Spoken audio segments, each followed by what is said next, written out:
This takes forever. There is a fly.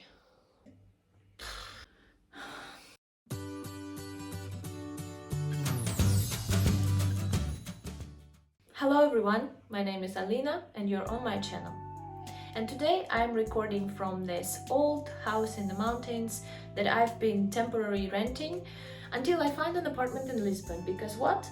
I moved from China to Lisbon, not yet, to Portugal just a few weeks ago, and it was a crazy move, and I'm gonna talk about this in my video. So if you wanna know about my story, go ahead and watch it further.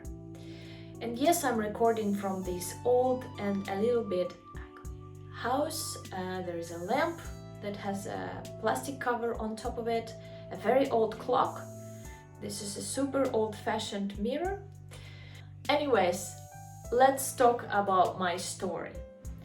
So my story starts in China about 9 years ago, and it brought me here. That's what I can say. At first, I want to tell you about my journey in China, because I moved to Portugal from China. I've been living in China for about 9 years, eight and 6 months, doesn't really matter. My move to China was pretty abrupt. I was working on cruise ships before, and I decided that it was time to change my life, because cruise ships was a hell of a work.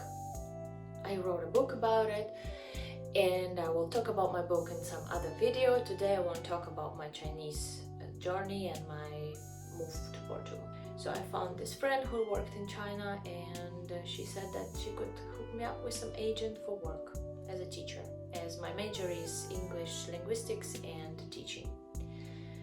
So I agreed, and I said, great, let's go. She hooked me up with an agent. The agent prepared my work.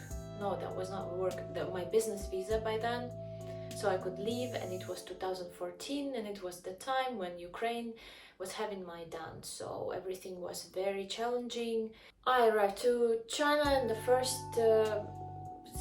about 8 months I lived in Beijing.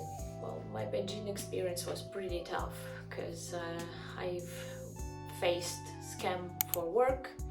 I did not get the job I was promised. I had to actually find my own job, even though I had an agent. That agent was stealing my money. She was taking probably half of my salary by then. Then later, when I did not want to work there because I realized that I was scammed tremendously, they tried to manipulate me with visa, telling me that they could cut my visa off, but actually it was business visa. So I researched at that time a bit, and I realized that they couldn't really do anything, so I could leave. And they still didn't pay me even that tiny amount of money that I was supposed to get. They did not pay me, because all that I had coming to China was just $500 in my pocket, and during the time of settling in, I managed to spend like 300, so I guess I had even less at that time. And as you know, in China, Instagram, Facebook, Contact as well is actually blocked. So at the beginning when I arrived, I didn't know why I couldn't get into my accounts, and then I learned that it was blocked and I needed VPN. I met great people there. I experienced a lot of new things. My boyfriend at that time that I met through Intonations was getting a job in Shanghai, and he said, let's go. My first 6 months in Shanghai, I spent finding a job, getting new contacts, getting into art society. So I would say that that was a great time. So I found a job in a school as an art teacher, even though I did not have any art teaching experience. In terms of life in Shanghai in general, I've spent there about 8 years, let's say. It shaped me into who I am. I'm grateful to this experience. This city became my home. I was biking, cycling every day. I did not need maps. I felt like I was raised in that city. I became an actress there. I became a tattoo artist there, an artist. I became pretty well known in art circles, and it's a very great artistic community. I mean, I was happy there. And you will ask me, why then the hell you're moving to another part of the world if everything was so good? Well, in terms of visas in China, for the last 5 years, Chinese government became very strict and tightened all the rules and possibilities for foreigners to stay long term. I was lucky to find a job. This fly is killing me and my vibe right now. Anyway, what I was saying, that yes, during this time I was lucky to get a job that gave me work visa. But it got harder because about 5 years ago, China started ranking foreigners, so not all the foreigners could get certain types of jobs. And if you wanted to stay in China longer, you would need to either marry a Chinese person, I guess this is it, because otherwise every year or two your visa needs to be renewed, and employers, they really take advantage of this opportunity, of this control, so they really can do whatever. I had to deal and accept a lot of stuff I didn't like in order to just keep my situation stable, my job and my tax payments. And I have a lot of friends who had businesses and up and running, and because of this control they couldn't stay in China. So I started getting this anxiety that anytime I could be asked to leave. Everything that you gain, you need to be ready that one day you will have to give it up. So my anxiety went to such a level that every time I would buy something, I would think, am I gonna take it with me when I need to leave? I have a cat, thank God, I still have him. And I would know that I need to make sure I can take him with me. And every time, like when I went to vet and I asked them to chip him and prepare the documents, they said you need to know where you're going, so we prepared a particular list of documents, and I didn't know where I was going. I was like, if China just tells me get out, I don't know where I'm gonna go, because Ukraine was not an option. This was really dragging me down. So at first I decided that Canada was a great option, and I decided to go to Canada in 2019, right before the outbreak of COVID. I did IELTS, I prepared. The schools in China were closed. I had to go to Sri Lanka to do the test. I got my IELTS, the high score, like 8.5, I think. I prepared my documents, my diplomas. I spent so much money on it to get into express entry, and nothing. For 1 year, there was nothing. I could renew my application again for 1 more year because my IELTS is valid for 2 years. I think it's always valid for 2 years. And nothing. And I was so sad because I knew friends who live in Canada who tell me that so many people, foreigners, were accepted to this program even though their IELTS was like way less than 8. Say a year ago, I decided that sometime after I finished my school, my work contract in a school where I was teaching, and I'm going to just move. That didn't mean that it's going to be summer 2022, that could be summer 2023. And the COVID hit China again, and the Chinese government decided that it was very appropriate to fight this windmill of nature. And in March 2022, we got completely locked in our apartment, me, my husband and my girlfriend, and we were not allowed to step out of apartment door for 3 months, 2 actually. And then the 3rd month, like, we could go out into the yard to do our test. We were tested all the time, like I think at first it was like every day, then every 3 days. Just the feeling of this control. After they lifted the lockdown, we had to do tests every 3 days. Without the QR code, we couldn't even enter the convenience stores. And so the feeling of this big brother watching you all the time was unbearable. I still managed to have my show. As I said, I'm an actress and I wrote a play. The pressure of feeling that you don't belong anymore to a home was unbearable. So I had to prepare the documents for my cats, mine and my husband's cats. I had an agent, so we got all the papers specifically for Portugal. They were chipped before, so we gave them the last vaccines, the rabies titer test, and after like a week before you leave, you need to go to the hospital and to get the final health paper record from the area where you're taking your cat out. So this was done, a lot of money spent. I think we've spent about 500 euro just for paperwork. The flight was, because it's from Shanghai and it's a really tough situation with flights, we spent about 2,800 euro for the flight one way. The cat seat was not much, it was just about 160 euro and I spent about 400 euro extra on my extra luggage. I hate the fact that we had so much stuff. We also shipped some things from Shanghai to Portugal. Well, this is madness. I can't believe that one day this is all going to be fixed in my life. All the boxes, books, tattoo equipment, paintings, it's all going to Portugal. And it costed about 4,000 euro.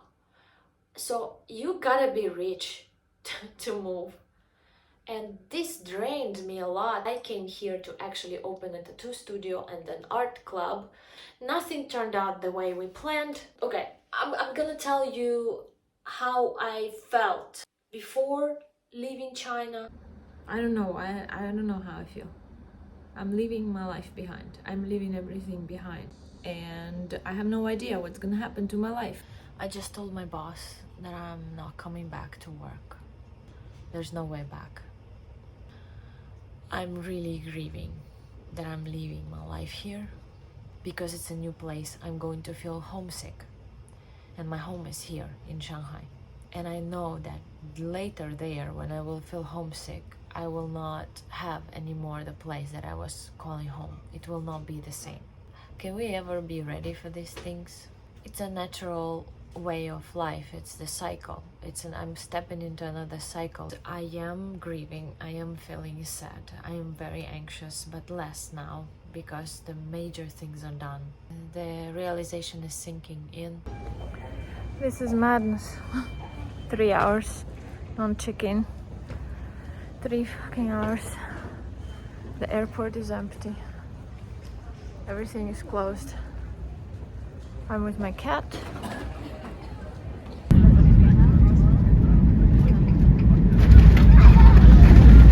So after arriving to Portugal, I didn't know what was withdrawal. I wanted to go home. That didn't exist anymore. And I recorded like a first thing. There's a church bell now. It's 2 o'clock, I think. So the first few nights I was in shock, and so this is what I felt on the first night. I do feel like I've been taken out of my life and just put in here. I'm feeling lonely. I'm feeling shock. Everything is just so different. A lot of fears, loneliness, emptiness. I do feel a lot of emptiness. I wish my mother and my family wasn't a refugee here. I wish there was no war. I hate fake stuff online, so I'm doing it to be truthful. This is the truth. I'm a Ukrainian daughter of war refugees. I came from China, which was my hideaway from all my problems that I've been through as I've been having a tough childhood. And now I'm just here and I have to grow the fuck up. And after my husband arrived, he arrived like a week after, we started trying to figure out our apartment situation. Oh no, wait. First I bought a car. So I bought the car.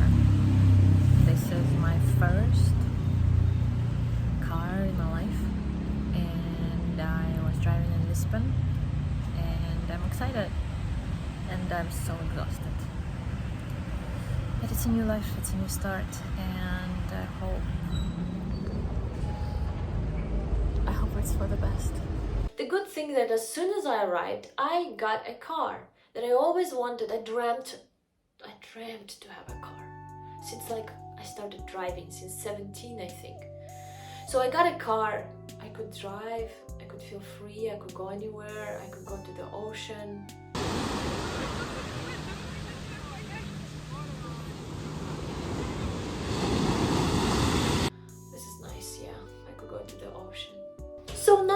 can say? I'm not feeling great or like extremely excited about the move because there's so much to deal with.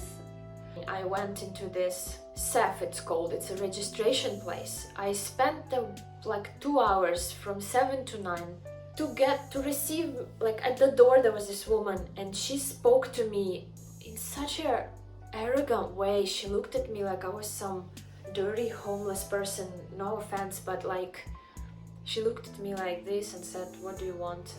I said, I'm coming to register as a refugee from Ukraine. She said I had to do it online and they don't say it anywhere, so I wasted my time. Duh, if you're a refugee, I guess, even though I don't come directly from war zone, nobody respects your time. So I registered online and it's been like 10 days ago. I did not receive anything besides a confirmation that they received my application. So without this registration, I cannot open a bank account, I cannot actually rent anything. Thank God I made a tax number before war, because my plan was to sell my apartment in Ukraine and get the mortgage in Portugal. Those dreams are all over. Like, I'm probably gonna end up forever renting apartments. So I have to deal with all this. Now I don't feel like I belong, even though 5 years ago I thought Lisbon was the best place. I'm yet not in the city. I still have a lot to learn. I still need to take care of home and I need to make it home and I need to register. I guess this could be a part 1 of my journey of changing my life completely, moving from one part of the world into another. Stay tuned if you want to know more. I kind of feel sad right now, but maybe this YouTube channel will bring me some joy. I always wanted to do it and now I'm gonna just share all that I have to share and let it be whatever is gonna happen. Thank you guys for watching. I hope my information was useful for you. If you have questions, you're welcome to ask them in the comments. I'll happily answer to them. If you like this video, please give me a thumbs up and subscribe. Welcome to follow me, get in contact, get in touch. And if you're in Lisbon, I'll happily make friends because I have no physical friends in Portugal right now. Anyways, thanks for watching. Bye.